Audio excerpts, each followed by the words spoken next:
ओम शांति। शरीर जलने के बाद आपके पाप कौन भोगेगा? देखिए, जब पाप और पुण्य शरीर करता है तो शरीर जलने के बाद पाप कौन भोगेगा और किसे मिलेगा पुण्य? आज दुनिया में बहुत लोग ऐसा कहते हैं कि जब शरीर जल जाता है तो शरीर के द्वारा किया गया पाप और पुण्य भी तो नष्ट हो जाता होगा। तो देखिए, वास्तव में होता क्या है, पहले इस बात को समझना है कि पाप और पुण्य करता कौन है और पाप और पुण्य रहता किसके साथ है। इस बात को आज थोड़ा अच्छे से समझना है। पाप और पुण्य जो होता है वो आत्मा करती है शरीर के द्वारा। आत्मा में ही संकल्प आता है। मन और बुद्धि जो होता है वो आत्मा के साथ होता है और आत्मा ही कर्म लेकर के जाती है। शरीर तो हमारा यहीं पर जल जाता है, नष्ट हो जाता है किसी ना किसी प्रकार से। अगर शरीर के साथ पाप और पुण्य होता तो आज लोग ये नहीं कहते कि पुण्यात्मा है, पापात्मा है, देवात्मा है, महान आत्मा है। लोग क्या कहते हैं? यही कहते हैं ना कि बहुत पुण्यात्मा है। ये पाप आत्मा, पाप करने वाले को पाप आत्मा कहते, पुण्य करने वाले को पुण्यात्मा कहते। और देवात्माओं को, जो देवता है उनको देवात्मा कहते। कोई महान कार्य करने वाले होते हैं उनको महान आत्मा कहते हैं। ये नहीं कहते कि ये पाप शरीर है, ये पुण्य शरीर है। नहीं, ये नहीं कहा जाता। तो जो पाप और पुण्य होता है वो रहता है आत्मा के साथ, ना कि शरीर के साथ। अगर शरीर के साथ होता पाप और पुण्य तो शरीर तो यहीं जल जाता है, तो यहीं पर फिर पाप और पुण्य भी जल जाता, फिर आत्मा के साथ कुछ नहीं जाता। एक बार ऐसा ही प्रश्न नारद जी से किसी ने किया, तो फिर नारद जी ने कहा, सुनो, कि एक व्यापारी था और उसके कपड़ों की दुकान थी। उसका वस्त्र भंडार था, कपड़ों की बहुत बड़ी दुकान थी। अब वो क्या करता था, सेठ वस्त्र कपड़े अपने बेच करके और दुकान से रात्रि को अपने घर पर आए, भोजन किया, भोजन करके वो गहरी नींद में सो गए। सो जाते हैं सेठ जी, उसी क्षण उन्हें एक स्वप्न आया। सपने में एक ग्राहक आया। ग्राहक ने कहा कि सेठ जी, हमें कपड़ा दे दो, मुझे कपड़ा चाहिए। अब सेठ जी ने सपने में सोचा कि वो अपनी दुकान पर बैठे हैं, ग्राहक आया कि हमें कपड़ा दे दो, और सेठ जी ने जिस चादर को ओढ़ रखा था उसी चादर को कपड़ा समझ के पूरी चादर से फाड़ दिया। और जब चादर फटा और फटने की जब आवाज आई तो उनकी नींद खुली। और जब नींद खुली तो ना तो ग्राहक था, ना दुकान थी, कुछ नहीं था, पर चादर जो फटी थी वो उनके सामने थी, सचमुच फट गया था। बस ये समझने का दृष्टांत होता है। देखिए, ना तो ग्राहक था और ना ही दुकान थी। मतलब ना तो ग्राहक सत्य था, ना दुकान सत्य थी। और सपने में आपने दुकान खोल ली तो क्या वो दुकान सत्य थी? ना दुकान सत्य थी, ना ग्राहक सत्य था, पर चादर जो फटा वो बिल्कुल सत्य था। वैसे ही ना तो देखिए संसार सत्य है और ना ही इस शरीर सत्य है, पर शरीर के द्वारा किया गया पाप और पुण्य सत्य होता है। वो भोगना पड़ेगा, उसका फल हर किसी को भोगना पड़ता है। अब प्रश्न दूसरा खड़ा होता है कि भोगेगा कौन? शरीर तो आग में जल गया, अब इस पाप और पुण्य को भोगेगा कौन? किसी ने जमीन में गाड़ दिया तो वो मिट्टी में मिल गया है, किसी ने उसका अंतिम संस्कार कर दिया है, जला दिया है तो वो जल गया है। अब भोगेगा कौन? अब कौन भोगेगा, ये बहुत अच्छा प्रश्न है। तो देखिए, अब यहीं से प्रश्न शुरू होता है। होता क्या है कि देखिए, जब शरीर छोड़ करके आत्मा जाती है, ये तो सभी जानते हैं कि शरीर अलग है और आत्मा अलग है। शरीर में जब आत्मा प्रवेश करती है तभी शरीर कुछ कर सकता है, और बिना आत्मा के शरीर कुछ नहीं कर सकता है जब तक उसको शरीर नहीं मिला हुआ है। तो आत्मा के डायरेक्शन से ही शरीर काम करता है, अच्छा बुरा जो भी है। आत्मा की जो 3 सूक्ष्म शक्तियाँ होती हैं, मन, बुद्धि और संस्कार, ये 3 शक्तियाँ हैं। मन सोचने का काम करता है, बुद्धि निर्णय लेती है, क्या सही है, क्या गलत है, क्योंकि मन का काम है सोचना, विचार उत्पन्न करना। मन में विचार उत्पन्न होते हैं, बुद्धि उसके ऊपर निर्णय करती है कि ये काम करना सही है या गलत है, उसके बाद बनते हैं फिर संस्कार।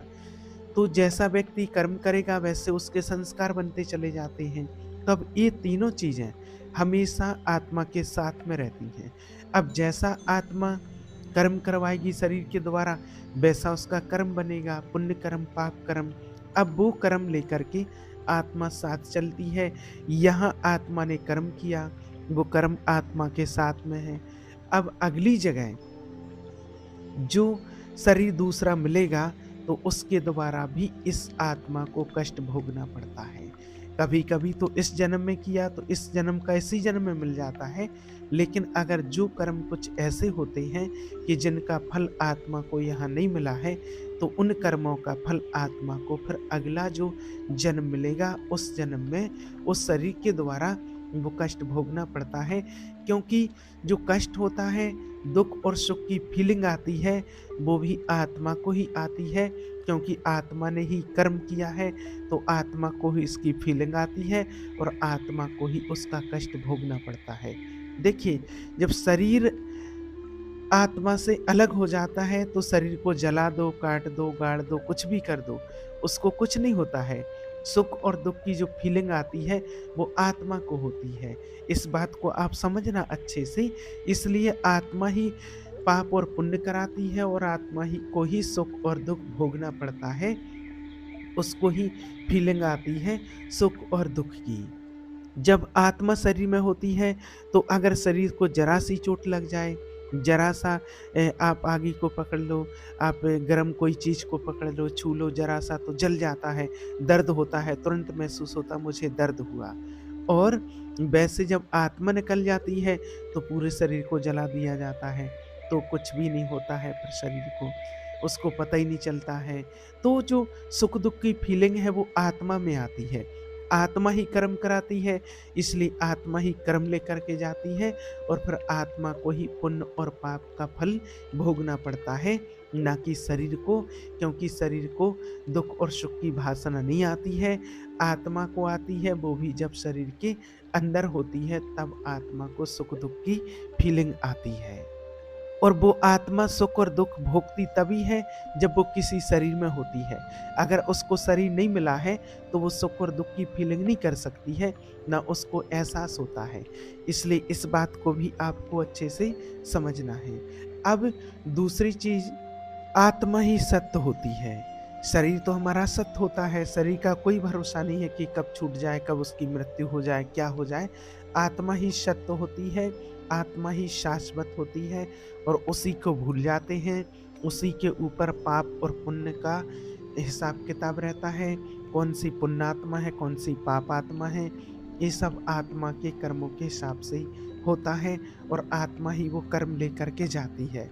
जाती कैसे है वो भी आपको बताते हैं। देखिए, जब कोई व्यक्ति होता है, अगर कोई व्यक्ति जिंदा है, उसको तैरना नहीं आता है पानी में, वो तालाब, नदी, कुआं कहीं पर भी जाएगा, तो जब वो जिंदा होता है तो वो व्यक्ति डूब जाता है उस पानी में। और जब उसकी मृत्यु हो जाती है तो उसी पानी के ऊपर आ जाता है। और मृत्यु होने के बाद व्यक्ति का 1, 2, 5 किलो वजन बढ़ जाता है, उसके अंदर पानी भर जाता है। आपने देखा होगा कि जब व्यक्ति की मृत्यु होती है तो पानी में, तो पानी की बॉडी ऊपर आ जाती है, उसके पेट में पानी भरा होता है। किसी के अंदर 1 लीटर, 2 लीटर, 3 लीटर पानी भर जाता है। यानी कि व्यक्ति जब 50 किलो का था, जब वो जिंदा था तो डूब रहा था, और 51, 52, 53 किलो का हो गया है तो वो पानी के ऊपर आ गया। ऐसा आखिर उसके साथ क्या था और क्या चला गया जिसके कारण से पानी के ऊपर आ गया व्यक्ति, और वजन बढ़ते हुए भी। तो ये तो बिल्कुल प्रैक्टिकल चीज आप सभी ने भी देखी होगी। तो देखिए, होता क्या है कि जब व्यक्ति जिंदा होता है तो उसके साथ, शरीर के साथ आत्मा होती है। और जैसे ही आत्मा निकल जाती है तो आत्मा के ऊपर रहता है कर्मों का भार, पाप और पुण्य। जैसे ही शरीर को आत्मा छोड़ती है, शरीर छोड़ करके आत्मा जाती है, तो वो अपने साथ में आत्मा कर्मों का भार लेकर के जाती है। पाप होता है, पाप कर्म या पुण्य कर्म जो व्यक्ति ने जीवन में किए हैं, पाप और पुण्य जो भी किया है जीवन में, वो सब कुछ अपने साथ लेकर के आत्मा जाती है, क्योंकि उस आत्मा को इन्हीं कर्मों के आधार से ही अगला नया जन्म मिलेगा। जो कर्म अभी यहाँ किए हैं, इन्हीं कर्मों के आधार से उसको नया जन्म मिलता है, और फिर जब नया जन्म होगा तो यहाँ के पाप और पुण्य साथ में होंगे, और उसको वो उस कर्मों की सजा भोगनी पड़ेगी। अब जैसे ही शरीर से आत्मा निकलती है, तो वो शरीर हल्का हो जाता है, क्योंकि आत्मा के ऊपर रहता है पाप और पुण्य कर्म का बोझा। जैसे ही आत्मा शरीर से निकली और वो शरीर हल्का हो गया, जैसे ही शरीर हल्का हुआ और वो पानी के ऊपर आ जाता है, वो बॉडी पानी के ऊपर तैरने लगती है। इसीलिए ही कहा जाता है कि पाप आत्मा और पुण्य आत्मा। इसीलिए लोग कहते हैं कि ये तो बहुत पुण्य आत्मा है, देव आत्मा है, धर्मात्मा है, महान आत्मा है। जो जैसे कर्म करता है वैसा ही उसको टाइटल मिलता है। अच्छे कर्म करने वाले को अच्छा टाइटल, बुरे कर्म करने वाले को बुरा टाइटल मिलता है।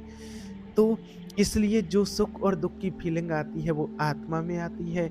इसलिए जो भी पाप और पुण्य होते हैं वो आत्मा के साथ होते हैं, और आत्मा ही उसकी फीलिंग करती है, और आत्मा को ही सुख और दुख का जो हिसाब किताब होता है वो चाहे इस शरीर के द्वारा भोगे या किसी और शरीर के द्वारा, लेकिन भोगना जरूर पड़ता है आत्मा को ही, क्योंकि आत्मा ही डायरेक्शन देती है अच्छा और बुरा करने का।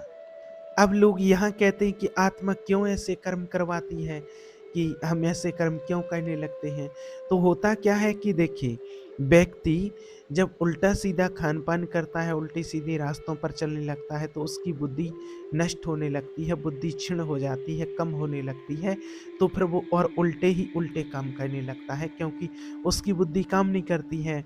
मन की प्रवृत्ति है चंचल, मन तो चंचल होता है, और मन में जो आया सो वो करने लगता है। और जब मन यहाँ वहाँ भटकता है, क्या करना है, क्या खाना है, क्या पीना है, इन सारी चीज़ों का निर्णय आत्मा के द्वारा बुद्धि लेती है। अब अगर जिसकी बुद्धि साफ और स्वच्छ है तो वो सही निर्णय लेती है, और जिसकी बुद्धि साफ और स्वच्छ नहीं है तो वो सही निर्णय नहीं ले पाती है।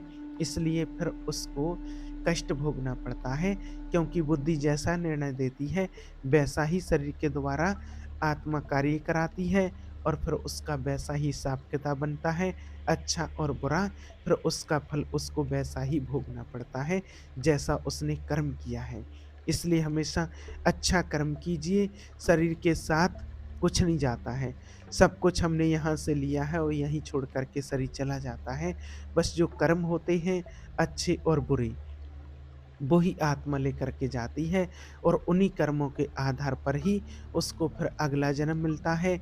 जैसे कर्म किए होंगे वैसे ही घर में फिर उस व्यक्ति का अगली जगह जन्म होता है। इसलिए कहते हैं कि पूर्व जन्म में आपने कोई अच्छे कर्म किए थे, जिसकी वजह से आज अच्छा शरीर मिला, सुंदर काया मिली है, तंदुरुस्त शरीर मिला है, कोई रोग-दोग नहीं है इतना ज़्यादा, आप स्वस्थ हैं, आप बुद्धिमान हैं, सब कुछ कमा सकते हैं, पढ़-लिख सकते हैं, सब कुछ कर सकते हैं। तो पूर्व जन्म में किया तो अभी अच्छा मिला, लेकिन अभी और अच्छा कीजिए कि आने वाले समय में, भविष्य में आपको और अच्छा शरीर मिले, देवतुल्य शरीर मिले, जिससे आपको किसी प्रकार का कोई कष्ट और दुःख का एहसास ना हो, और ना दुःख और कष्ट आपको भोगना पड़े। ऐसा आप पुण्य कर्म कीजिए, पुण्य आत्मा बनिए, ना कि पाप आत्मा बनिए, महान आत्मा बनिए। भगवान देव आत्मा बनाने के लिए आए हुए हैं, तो पुण्य कर्म कीजिए, देवताओं जैसे कर्म कीजिए, तो आप देवात्मा बन सकते हैं, आप पुण्यात्मा बन सकते हैं, आप महान आत्मा बन सकते हैं, आप धर्मात्मा बन सकते हैं, और आप पाप आत्मा भी बन सकते हैं। ये सब कुछ अभी आपके हाथ में है। जैसा कर्म करेंगे वैसा आपको टाइटल मिलेगा, और वैसे ही घर में आपको जन्म मिलेगा। ओम शांति।